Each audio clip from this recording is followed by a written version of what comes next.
Hello and welcome to KLM Institute. In today's major international news update, the United States has once again vetoed a United Nations Security Council resolution that demanded an immediate, unconditional, and permanent ceasefire in Gaza.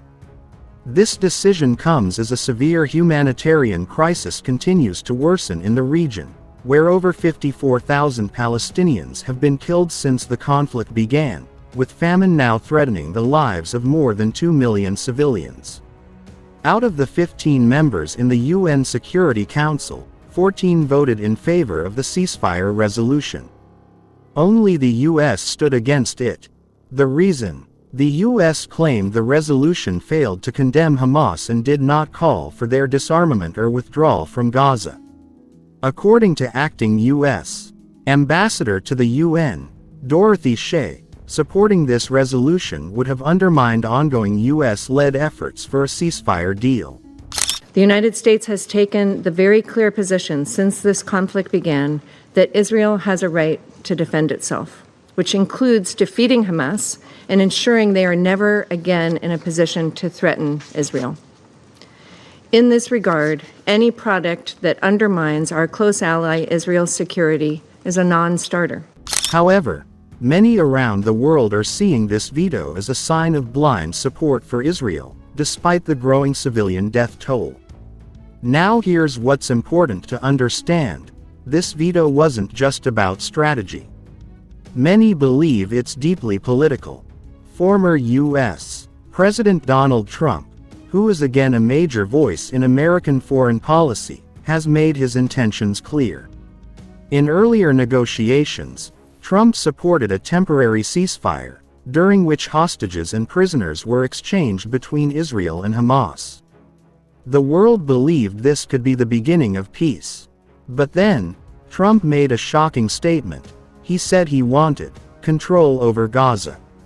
This statement has raised serious concerns. Many critics argue that Trump never wanted Gaza to be freed from Israeli attacks.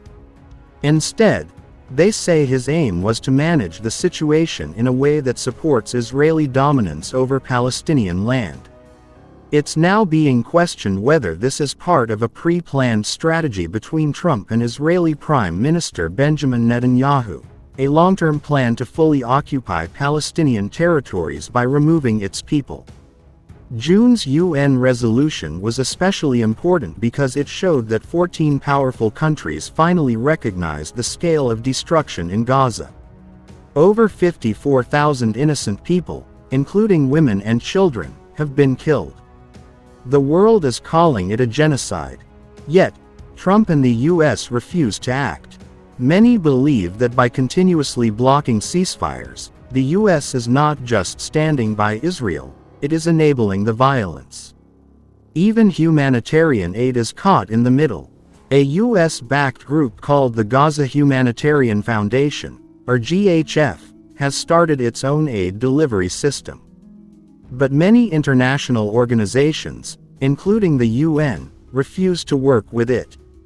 They say it is not neutral, that it forces Palestinians to relocate, and that it actually militarizes aid.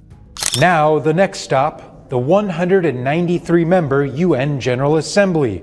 They're expected to take up another Gaza ceasefire resolution as early as next week. Gabriel Zondo, Al Jazeera at the United Nations in New York. This week, the GHF had to delay its aid due to safety concerns, after an Israeli military incident near one of its distribution sites led to civilian deaths.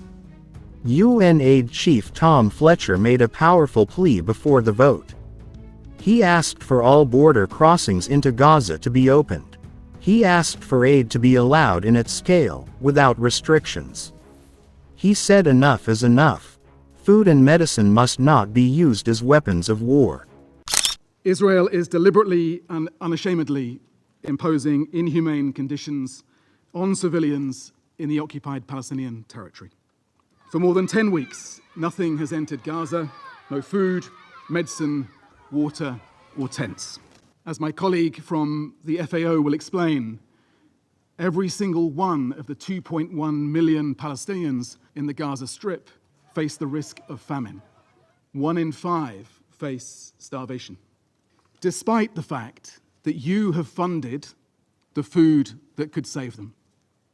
We have rigorous mechanisms to ensure our aid gets to civilians and not to Hamas. But Israel denies us access, placing the objective of depopulating Gaza before the lives of civilians. It is bad enough that the blockade continues. How do you react when Israeli ministers boast of it? Or when attacks on humanitarian workers and violations of the UN's privileges and immunities continue? To the Israeli authorities, stop killing and injuring civilians. Lift this brutal blockade. Let humanitarians save lives. To Hamas and other armed Palestinian groups, release all hostages immediately and unconditionally. Stop putting civilians at risk during military operations. It will be no consolation to know that future generations will hold us in this chamber to account. But they will. And if we have not seriously done all we could, then we should fear that judgment. Slovenia's UN ambassador added a strong message too. Enough of the suffering of civilians. Enough of food being used as a weapon. As the Security Council failed to pass the resolution due to the US veto, diplomats say a similar proposal will now go to the UN General Assembly. There, every country gets a vote, and no one has veto power.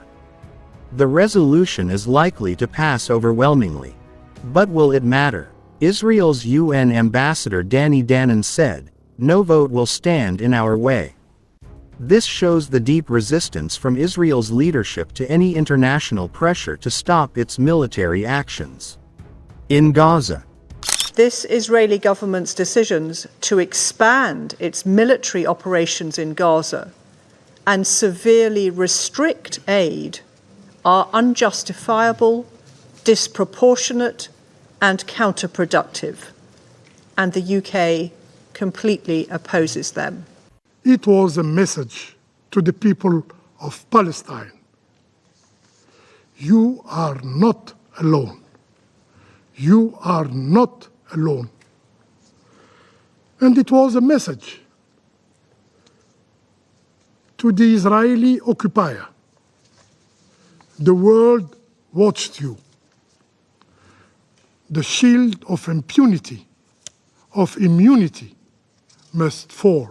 in the eyes of many, Trump's continuous support of Israel and rejection of Palestinian freedom is a clear political strategy. Not for peace, but for power. And the cost is tens of thousands of innocent lives. Stay informed. This is KLM Institute.